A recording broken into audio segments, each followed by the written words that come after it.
This video is powered by the pros at Pascal Air Plumbing and Electric. Arkansas owned, Arkansas operated. GoPascal.com. So, John, we'll start you with the food one. Again, National Shrimp Day. We've had multiple takes on it this morning. What is the best way, in your opinion, to eat shrimp? Had no idea it was National Shrimp Day, but I did have shrimp for dinner last night, actually, and it was spicy barbecue shrimp, and that would probably be my favorite way. Hard to beat a good shrimp cocktail like at St. Elmo in Indianapolis or one of those elite steakhouses like that, Jeff Ruby. But I like barbecue shrimp, especially right off the grill. Last shrimp I had was in Orlando a couple of days ago. I was at some Italian place. They had a shrimp with a spicy tomato marinara with linguine. Sounds good. That was pretty good eating right there. John, I'm glad you brought up St. Elmo's because we did that in Indianapolis a couple years ago. I brought Tommy back some cocktail sauce. Best cocktail sauce I've ever had to this point. That stuff blows anything else out of the water. And your sinuses out of the water. Yeah, I was literally about to say it blows any other cocktail sauce out of the water and absolutely clears up any nasal congestion. Yeah. So He had my boy here had no idea what we were talking about. He just grabbed one fully covered, ate the whole thing, and with that, not knowing that you don't go head first into the pool. No, that's a bold move, Cotton. Yeah, definitely. Well, John, let's get you on why we wanted to get you on this Iowa situation. I know that it's been updated a little bit. More than 100 now current former Iowa and Iowa State athletes are at the center of this whole gambling probe. Initially, it started as just the baseball team in Iowa City. Then it's expanded since then. Both Board of Regents for both schools have said they're going to comply with the investigation. How much is this going to expand and really hurt those two schools? And then where else are we going to see this pop up, you think, in the coming days and coming weeks? Yeah, a couple of really good questions, especially on the heels of the scandal at the University of Alabama involving the coach. Different in that he was providing proprietary information related to his team, and this, from all accounts, appear to be young student athletes for the most part gambling on other sports. You do have a University of Iowa full-time athletic employee involved. That's obviously a really bad look for the school there. But I think it's, in talking with people, it's very much the tip of the spear in a lot of ways. This is something that is going to be more widespread. I have not solicited talks from a lot of coaches this week, just in casual conversation as I've talked to different coaches from around college football on behalf of Football Scoop this week on a number of topics. It's been brought up to me 2 different times, again, unsolicited, about how prevalent this is on campuses everywhere. And so I think this is something that is going to be very hard to rein in, and I think this is something that's incredibly common on a lot of college campuses right now. When people hear gambling scandal, they go to your instant thought is shaving points, fixing games, and I think a lot of this is centering around, at least at Alabama and probably some of this others, the sharing of injury information. How do they get the message out? Because I think the public views those two things much, much different in shaving points and fixing games versus injury information, but they're both giving the edge to the better and not the house. How does the universities get ahead of this in a very social setting like a college campus? You know, even before betting became so commonplace, particularly within the last 5 years when it's mushroomed around the country to, I believe now, 34 states allow some form of legal sports wagering. But even before that, schools in the SEC and around college athletics held educational in-services, educational meetings with their NCAA compliance departments before the start of every individual sports season to talk about the risk of gambling, the fact that if you do gamble, you risk losing your eligibility, and all of these things. I don't know how you get out in front of it because communication is so ubiquitous among people these days, whether it's a text message, whether it's DM, whether it's WhatsApp, that's really spending a lot of money right now on a national advertising campaign to try and promote the safety of and security of communicating with one another in complete privacy. There's so many ways to communicate that it's going to be really hard unless they start trying to track every single cell phone signal and every single IP address from campus student athletes, which then raises a completely different and deeper level, I think, of privacy questions. But again, we used the example on our Football Scoop podcast yesterday to say it's as easy as, again, these student athletes apparently are not betting on their own sports, but let's say an Iowa basketball player for the men's team is then getting rehab on his ankle in the athletic facility and sees at noon that day that star Caitlin Clark absolutely has no chance of playing that night. Well, he can share that information with friends, even if he doesn't himself bet, and that has the potential to change things. So, again, I think that that's a huge element of this. Another thing I would point to that muddies the waters even more, you've got colleges and universities around the country that have now partnered with some of these national gaming companies. I think Caesars Palace has some branding partnerships potentially with LSU and some other schools around the country. There are other casinos working and actively partnering with colleges and universities around the country. So this is, again, I think the very beginning of what we all knew was going to further blur the lines when it comes to sports wagering and collegiate athletics.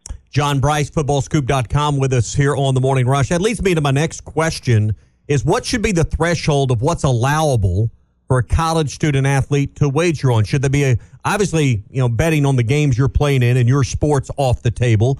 Should college athletes be allowed to bet on any college sports that are on their campus, only pro sports, or not at all? What's your opinion?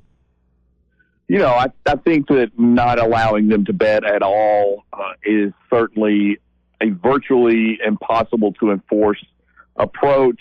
And again, I think you could ultimately have a student athlete who decided he or she wanted to challenge the notion of not being allowed to do that, of if it was limiting some sort of individual right to take these risks. So I do think that we'll continue to see it be where student athletes would be most severely punished if they were gambling on a sport on their campus, even if it was, again, a football player gambling on his team, on his school's lacrosse team or soccer team or something like that.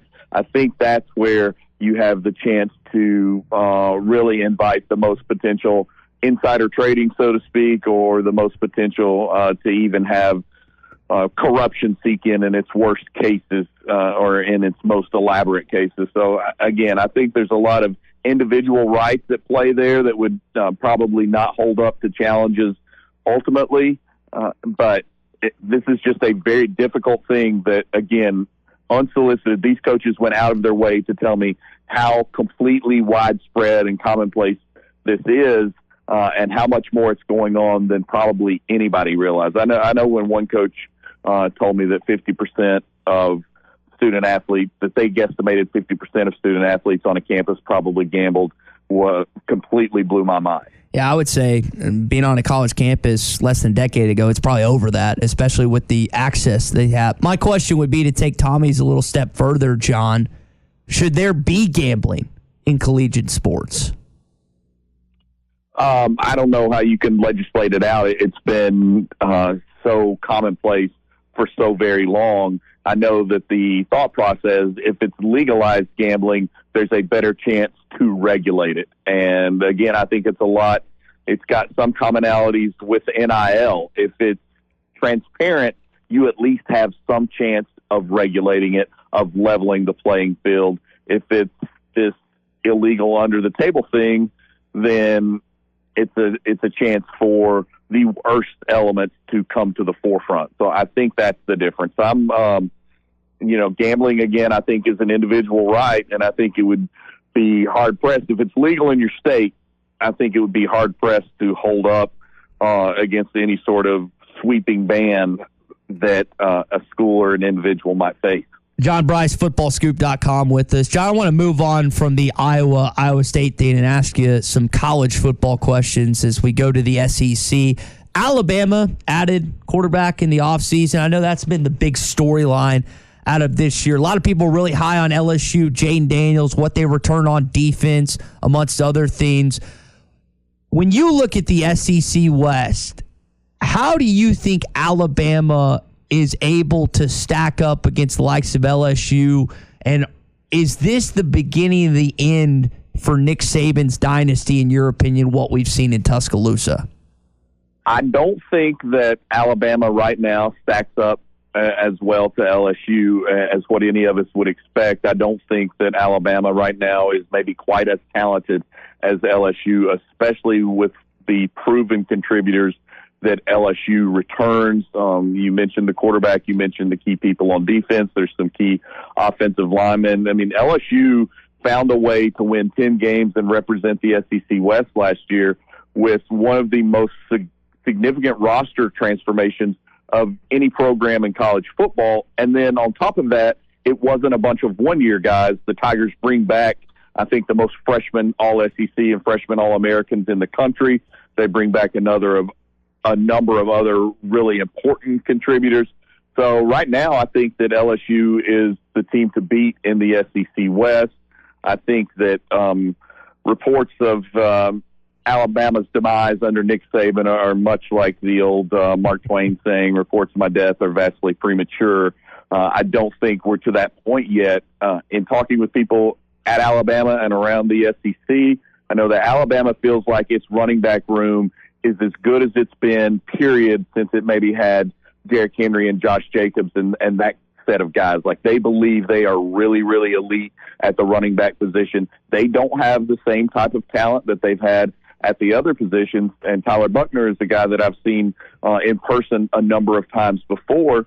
He's obviously comfortable with Tommy Rees. They've had a strong relationship since Tyler was a sophomore in high school, so there's a natural continuity there. But Tommy Rees hasn't come in and installed his whole Notre Dame offense at Alabama. It's still very much a Bill O'Brien, and before that a Lane Kiffin thumbprint at Alabama that Tommy Rees is adapting himself to suit the Alabama offense. I do think Alabama has questions at quarterback. Tyler Buchner has not played a full season of football since his sophomore year of high school for any different reasons. He's a California kid, so he didn't even get a senior year of high school for COVID. So he's not the magic answer for Alabama the way that some of these other quarterbacks were. Like Notre Dame saw Tyler Buchner lead it to a great comeback win against South Carolina in the Gator Bowl, and then went out and upgraded at the quarterback position with Sam Hartman.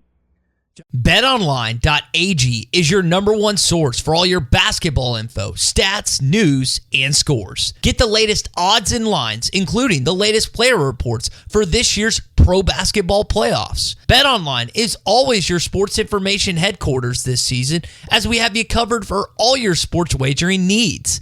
Basketball, MLB, NHL hockey, right down to UFC and boxing. BetOnline is the fastest and easiest way for you to get your betting info, including live betting options and your favorite casino and card games you can play right from your home. Head to the website today or use your mobile device to get in on the action. Be sure to use our promo code BELIEVE to receive your 50% welcome bonus on your first deposit. That's BLEAV. BLEAV. Bet online, where the game starts.